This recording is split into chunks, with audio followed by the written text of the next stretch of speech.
gets in it. So I'd be like, and now this.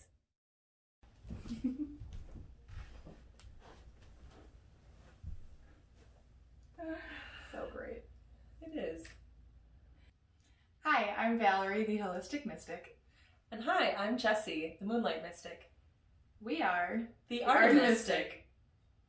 And today we're going to be talking just a little bit about Yule traditions. Yes, so Yule represents the shortest day of the year.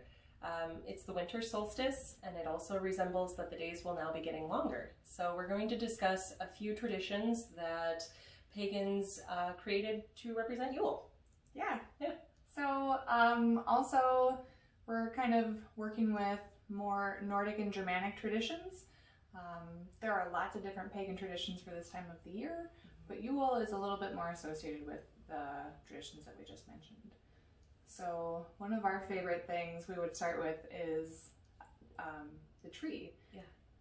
So we kind of consider this to be tree worship, and we pay reverence to the tree by decorating it and to bringing lights to it because the light connects with another part of the solstice.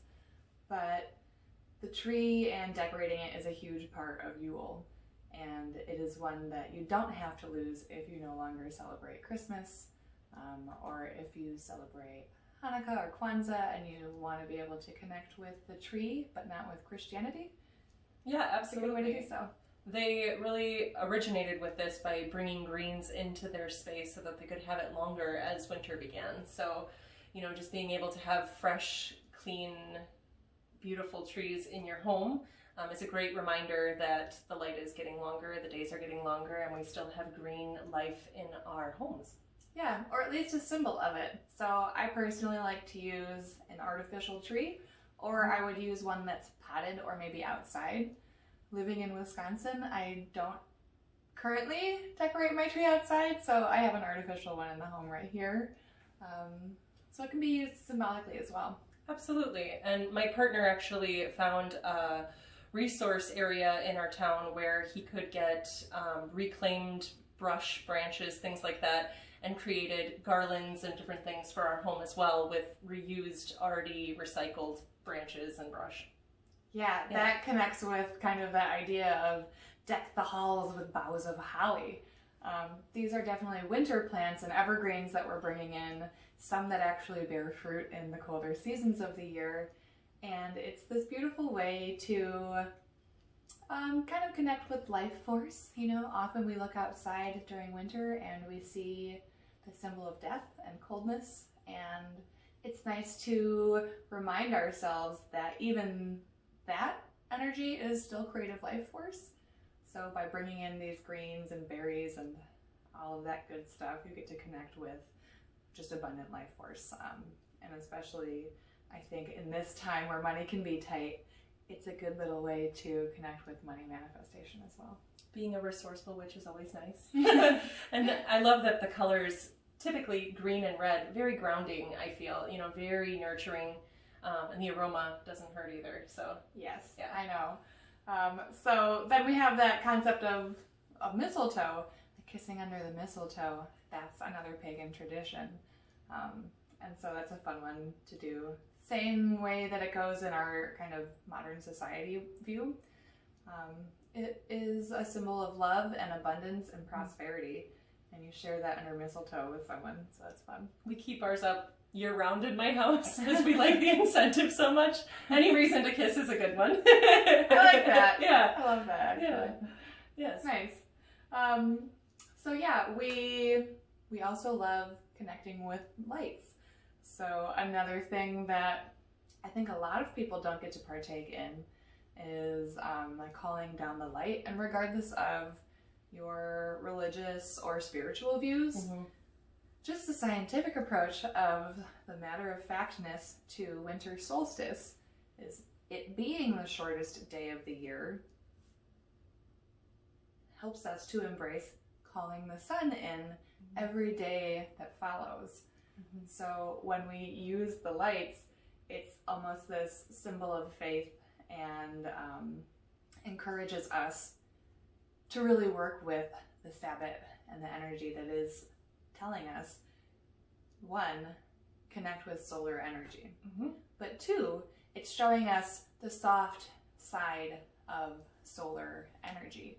So even archetype wise, these are softer, cooler, calmer temperaments for that solar masculine energy. Yes, and I feel especially this year, many people, regardless of what they celebrate, are pulling on the light. So it's great that we can explain the symbolism behind, like, of course you're doing that. Mm-hmm. Like, it's bringing you this energy. It's having faith in light and having faith in new and growth and change and all of it. Yes. Yeah. And although I don't typically encourage this particular viewpoint for pagans, this particular holiday, anyone can recognize the rebirth of the sun. It is a Sabbat that unifies, I think, all of us, even predating how this became another part of it. Absolutely. Yes, there's a very ancient building in Europe where they have it set up so that on the shortest day of the year, when the sun comes up the next morning, it fills the whole place with light for a solid 7 minutes, and people still come to enjoy that light that's been brought. I think that's that. so cool. Yeah. Yes. Yes. Yeah, and so it's this really nice aspect to understanding and connecting with paganism through Sabbat practice and through ritualistic practice. Is the sun is this ultimate symbol of faith, much like the moon. We know it will be there in the morning. We can feel it. You can get sunburned even on a gray day. Yes. In winter. It is omniscient. It's always there for us to tap into, and it is an empowering, emboldening force in addition to the fact that it's just ever present. Absolutely. We discussed in Circle yesterday, you know, the difference between self-soothing and self-sustaining, and I really feel that a lot of what Yule represents is encouraging self-sustaining. Yeah. You know, just having that power within to continue on. Right? Yeah.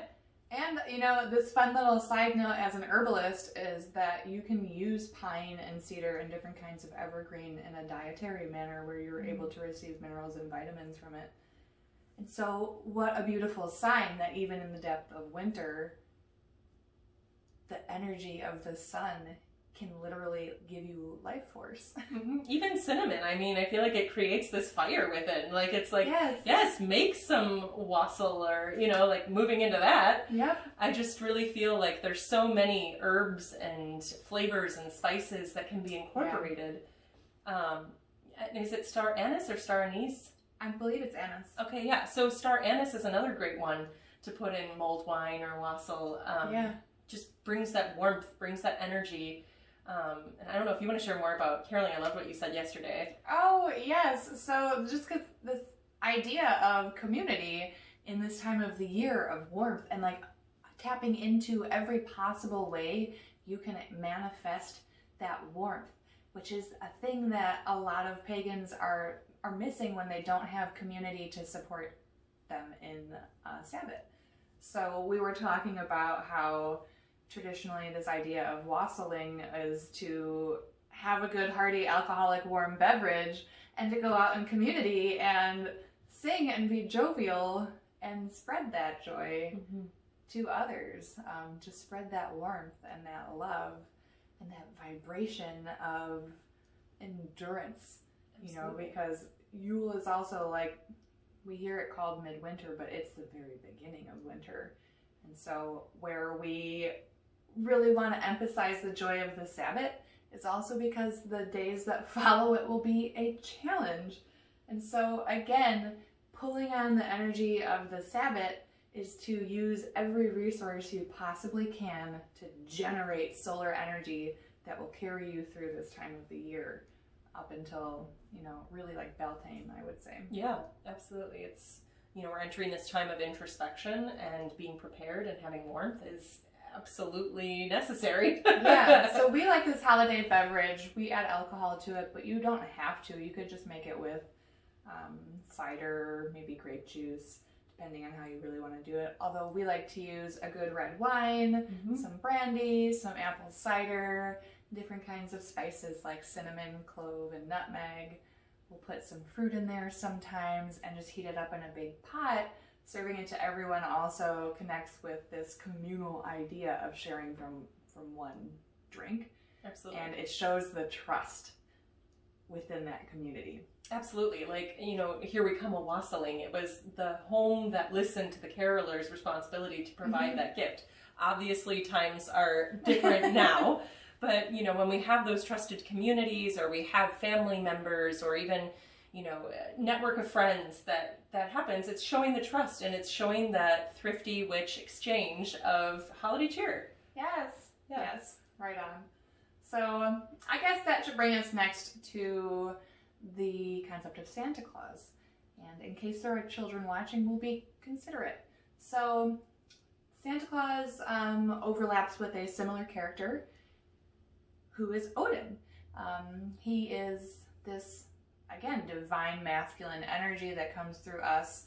And in Yule, kind of this idea where he overlaps with Santa is he does offer gifts to us. But it's not in this capitalistic way.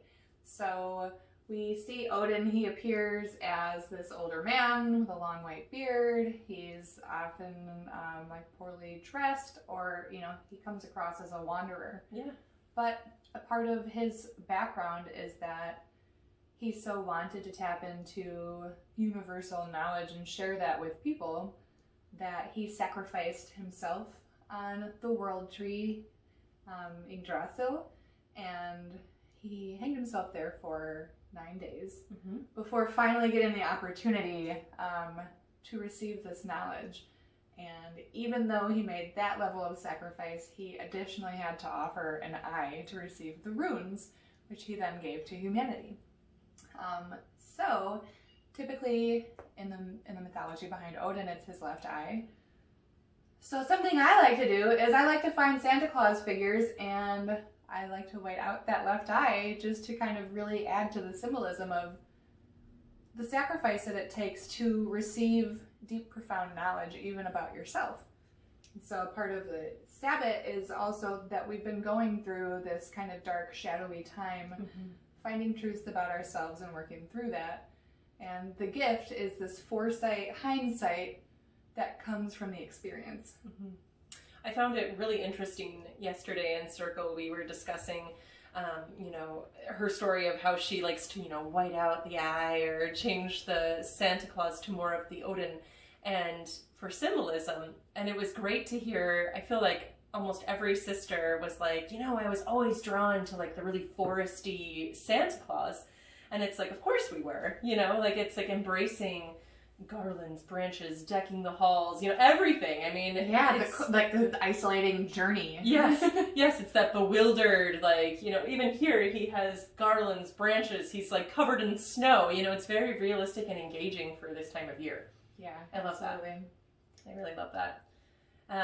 And then also, I loved what you shared about silver bells, the connection that you made of that with it too. Yeah, I love to use bells. I use them in my practice. I have them up in my house year round. But a kind of more ancient, esoteric, or mystical view of what the bell does is it dispels negative or evil energy. Some people will call it demons, and some people will just call it negative energy. Sometimes you could call it stagnation. Yeah. But it's this good cleaning energy, and so we hear them everywhere right now, and I think, well, again, since Samhain, we've been really going deep, and now we get this gift that our community supports, although unbeknowingly. They help you to clear out any excess stuff that's been left behind as you journey. I just love that. I love that too. And I actually found this really beautiful Danish woman who's a brass bell. And so I have that on my altar regularly. But currently I have also an altar cloth that my great-grandmother embroidered. She came over from Denmark. So the fact that I was able to find this really cool, like, Danish woman bell, it feels like it ties it even more with connecting to that more Nordic, pagan, also my ancestors' side. So I've actually been ringing that really regularly. And then we also put bells on all of our doors around this time of year.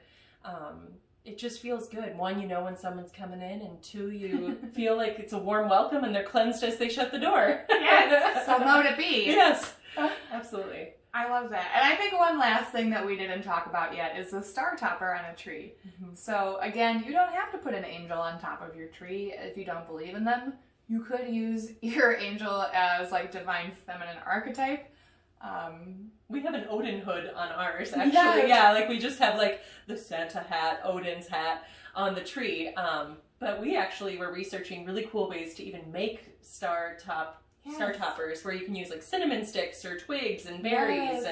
Yes. I've seen a lot of those. They're really pretty. I kind of actually wanted to talk to you about making some of those too. Absolutely. And it connects with ornaments on your tree. Also, I like to use those as like how I do tattoos. It's just these symbols of mile markers or reminders. Exactly. I have a little armadillo ornament on my tree because it reminds me to hold a gentle yet firm boundary. Every year my husband gets me a new ornament, and I've always been an ornament person. So the fact that that carries on, it's like each year I make sure I write a little message of what it represented or what I was going through or why do I have a birdhouse on my tree this year. You know, it carries a story. You love birdhouses. I do. I love them. So yes, I think it's just a great way to connect. You know, if ever anyone gives me one, I'll have them write a little message. Truly a timeline of just the journeys, and that the wheel continues and the wheel keeps moving, and that there's going to be light again. Absolutely.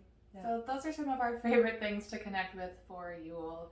They're things that you can do in your home if you are out of the broom closet or if you are still in it. You can enjoy these activities with your friends, your family, and definitely with yourself. Yeah, they're cohesive through many respects, through many followings, and I just feel like it's warm and you can celebrate how you intend without offending. Excellent. Do no harm. Right? So mote it be. So mote it be. So thanks for listening. Thank you. Exactly. Or coffee cup, or coffee bean. You should have a pan too. I will. Because that was cool.